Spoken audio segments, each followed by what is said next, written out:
Icons of ഇന്ത്യയുടെ പുതിയൊരു എപ്പിസോഡിലേക്ക് എല്ലാവർക്കും സ്വാഗതം. പഠിത്തം നിർത്തി 7ാം ക്ലാസ് വരെ പഠിച്ചിട്ടുള്ളൂ. സ്കൂളിൽ പോകാനുള്ള മാർഗ്ഗമില്ലായിരുന്നു. അപ്പം അമ്മയുടെ ഒരാളിൻ്റെ അധ്വാനത്തിൽ കൂടി മാത്രം കൊണ്ടാണ് ഞങ്ങൾ കഴിഞ്ഞു കൂടിയിരുന്നത്. ഇപ്പം എനിക്ക് മനസ്സിലായി ഈ പണി നമുക്ക് ചേരുന്നതല്ല, ക്ഷയരോഗം പിടിച്ച് കത്തുപോകും. അപ്പം അമ്മയുടെ കാതിൽ കമ്മലുണ്ടായിരുന്നു. ആ കമ്മൽ എന്നാൽ 65 രൂപയ്ക്ക് വിറ്റ്.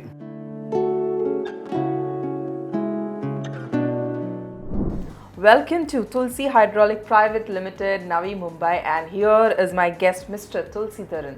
എൻ്റെ ഈ പ്രോഗ്രാമിലേക്ക് ഇന്നത്തെ ഗസ്റ്റിനെ ഞാൻ സ്വാഗതം ചെയ്യുന്നു. നമസ്കാരം സർ. നമസ്കാരം. അപ്പോൾ സാറിന് ഡേറ്റ് വരെ ഓർമ്മയുണ്ട്, ലൈക്ക് December 6, 1979 ആണ് സാർ ഇവിടെ എത്തുന്നത്. ഒരു സർക്കംസ്റ്റാൻസസ് ആയിരുന്നു ഇവിടെ എത്തിച്ച്, like that is the reason U reached here. എന്തായിരുന്നു സാർ അന്നത്തെ കാലത്ത് നാട്ടിൽ നിന്ന് സ്ട്രഗിൾ ചെയ്ത് ഇവിടെ എത്തുന്ന ഒരു സിറ്റുവേഷൻ ഉണ്ടായത്? അതായത് 1973 ഞാൻ പഠിത്തം നിർത്തി. 7ാം ക്ലാസ് വരെ പഠിച്ചിട്ടുള്ളൂ. അതിനുശേഷം സ്കൂളിൽ പോകാനുള്ള മാർഗ്ഗമില്ലായിരുന്നു. പിന്നെ അച്ഛൻ അതിന് മുമ്പേ മരിച്ചുപോയി. പിന്നെ അമ്മയും ഞങ്ങൾ 3 മക്കളും. അപ്പം അമ്മയുടെ ഒരാളിൻ്റെ അധ്വാനത്തിൽ കൂടി മാത്രം കൊണ്ടാണ് ഞങ്ങൾ കഴിഞ്ഞു കൂടിയിരുന്നത്. ഞങ്ങളുടെ നാട്ടിലൊക്കെ കയർ വിരിയാണ് ജോലി. അപ്പോൾ കയർ വിരിച്ച് ഈ കയറ് മുതലാളിമാരുണ്ട്, ഓരോ കയറ് വിരി നടത്തുന്ന മുതലാളിമാരുണ്ട്, ഓരോ വീട്ടുകളിലും ഉണ്ട്, അങ്ങനെ ഓരോ പല ഭാഗങ്ങളിലും ഉണ്ട്. അപ്പോൾ അങ്ങനെയുള്ളൊരു വീട്ടിൽ എൻ്റെ അമ്മ കയറി വിരിക്കാൻ പോകുമായിരുന്നു. ഞാൻ അമ്മയുടെ കൂടെ റാട്ട് കറക്കാമെന്ന് പറയും, വണ്ടി കറക്കാമെന്ന് പറയും. ഞങ്ങളങ്ങനെ വണ്ടി കറക്കിക്കൊണ്ട് അമ്മയ്ക്ക് ഞാൻ വണ്ടി കറക്കി കൊടുക്കും, അമ്മ കയറി വിരിക്കും. ഇങ്ങനെ ചെറിയ തോതിലുള്ള വരുമാനം കൊണ്ട് ഞങ്ങൾ ജീവിച്ചു പോകുന്നു. അത് കഴിഞ്ഞാൽ പിന്നെ കോഴിമുട്ട കച്ചവടം തുടങ്ങി. അത് കഴിഞ്ഞ് ഞങ്ങളുടെ തന്നെ ഒരു ബന്ധുവിൻ്റെ ഒരു തേയിലക്കട ഉണ്ടായിരുന്നു, തേയിലക്കട. ആ തേയിലക്കടയിൽ പോയി ജോലിക്ക് നിന്ന്.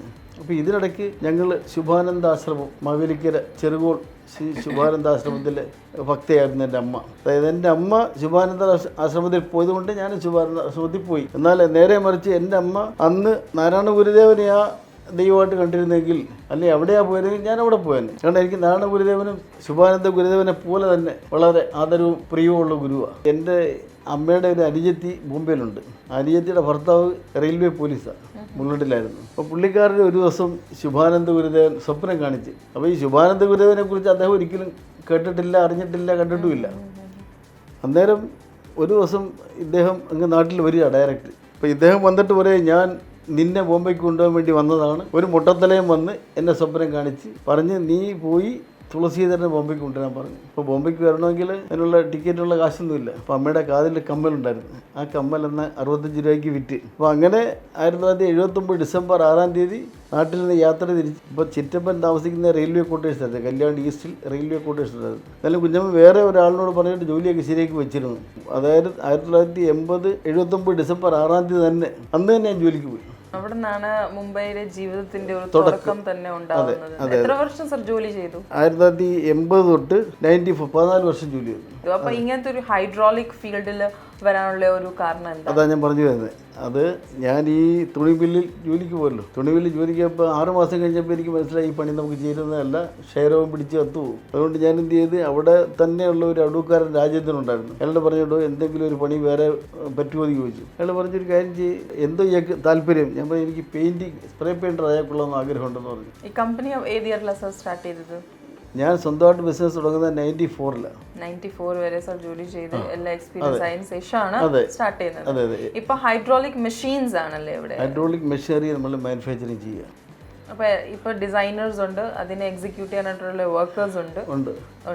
എത്ര പേരാണ് ഇപ്പൊ സാറിന്റെ കൂടെ വർക്ക് ചെയ്യുന്നത്? ഇപ്പൊ എന്റെ കൂടെ 15 പേരുണ്ട് മൊത്തം. 15 പേരാണ്. ഓൾ ഓവർ ഇന്ത്യ ആണോ സർ എക്സ്പോർട്ട് ചെയ്യുന്നത്? നമ്മൾ ഓൾ ഓവർ ഇന്ത്യ സപ്ലൈ ചെയ്യുന്നുണ്ട്, അതുകൂടാതെ എക്സ്പോർട്ടും ചെയ്യുന്നുണ്ട്. എന്ത് ഹൈഡ്രോളിക് ഫീൽഡിലെ എന്ത് മെഷീനറി ആയാലും നമുക്ക് ഇവിടെ ഹൈഡ്രോളിക്സിലെ എന്ത് വേണമെങ്കിലും നമ്മൾ ഉണ്ടാക്കി കൊടുക്കാം. ഇപ്പം ഓൾറെഡി 2 ഓഫീസസ് ആണ് ഉള്ളത്. ഇനി ഒരെണ്ണം ന്യൂ ഇനോഗ്രേറ്റ് ആവാൻ പോകും. ഒരെണ്ണം കൂടെ ഈ മാസം എൻഡിലേക്ക് പറഞ്ഞ് ഇനോഗ്രേറ്റ് ആകുമ്പോൾ സ്ലോലി ആണ് ഡെവലപ്പ് ചെയ്യുന്നത്. വളരെ സ്ലോലിയാണ്. നമ്മൾ വലിയ ഹൈഫൈ ലെവലിലൊന്നും ആയിട്ടില്ല, എന്നാലും ഓക്കെ നമ്മുടെ ലെവൽ വെച്ചിട്ട് വലിയ കുഴപ്പമില്ലാതെ. ഈ ഒരു ഹൈഡ്രോളിക് മെഷീനറി ഫീൽഡിൽ സർ ഉണ്ടാവുന്ന എന്തൊക്കെ ചാലഞ്ചസ് ആണ്? ഹൈഡ്രോളിക് ലൈനിൽ ചലഞ്ച് പറഞ്ഞാൽ ഞങ്ങളുടെ ലൈനിൽ ഭയങ്കര കോമ്പറ്റീഷനാണ്. ഏറ്റവും മെയിൻ നമ്മൾ നല്ല ക്വാളിറ്റി, സെക്കൻഡ് പഞ്ച്വാലിറ്റി, പറയുന്ന ടൈമിൽ ഡെലിവറി കൊടുക്കുക, സെയിൽസ്. ഞാൻ ഒരുപാട് പാർട്ടികൾക്ക് സപ്ലൈ ചെയ്യുന്നു. നമ്മളൊരിക്കലും മെഷീൻ ഉണ്ടാക്കി കൊടുത്തു കഴിഞ്ഞാൽ ഒരിക്കൽ പോലും അവിടെ റിപ്പയർ ചെയ്യാൻ പോകേണ്ടി വരുന്നില്ല. ഇപ്പോൾ തന്നെ നമ്മുടെ ഒരുപാട് പാർട്ടികളുണ്ട്.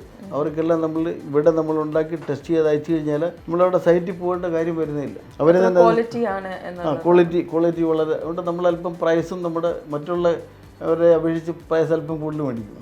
പക്ഷേ ക്വാളിറ്റി നല്ല ജെന്യൂൺ പാർട്സ് ഉപയോഗിക്കുള്ളൂ, നല്ല കമ്പനിയുടെ നല്ല സാധനങ്ങൾ ഉപയോഗിക്കത്തുള്ളൂ.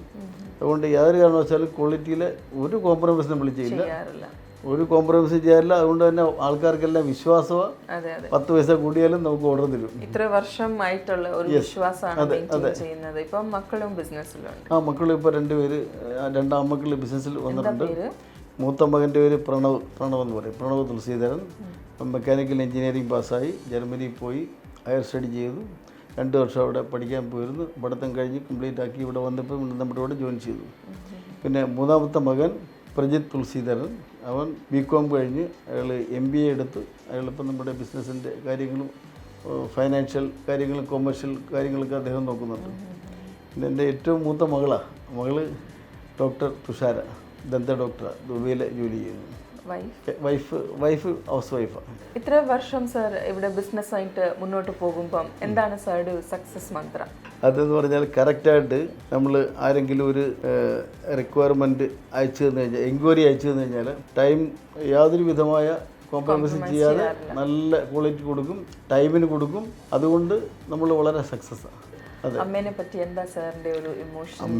അമ്മയെക്കുറിച്ച് വളരെ നല്ല ഓർമ്മകളാണ്. അമ്മയുടെ ഒരുപാട് സ്വപ്നങ്ങളുണ്ടായിരുന്നു. ആ സ്വപ്നങ്ങൾ ഒട്ടുമുക്കാലും ഞാൻ സാക്ഷാത്കരിച്ച് കൊടുത്തിട്ടുണ്ട്. കാരണം ഇത്ര വർഷത്തെ ഒരു എക്സ്പീരിയൻസ് വെച്ചിട്ട് സാർ നമ്മുടെ ഈ പുതിയ വരുന്ന യങ്സ്റ്റേഴ്സിന് വേണ്ടി എന്താണ് സാറിന് ഒരു മെസ്സേജ് പറയാനുള്ളത്? ഇപ്പോഴത്തെ ഉള്ള തലമുറയ്ക്ക് വേണ്ടി എന്താണ് ഒരു സന്ദേശം? അതായത് തലമുറയ്ക്കുള്ള സന്ദേശം എന്ന് പറഞ്ഞാൽ സത്യസന്ധമായിട്ടും നീതിയുക്തമായിട്ടും ജീവിക്കുക. അതുപോലെ തന്നെ എന്ത് ചെയ്താലും അർപ്പണബോധത്തോടെ ആത്മാർത്ഥത്തോടെ ചെയ്യുക. And we wish you good health and all the very best, sir.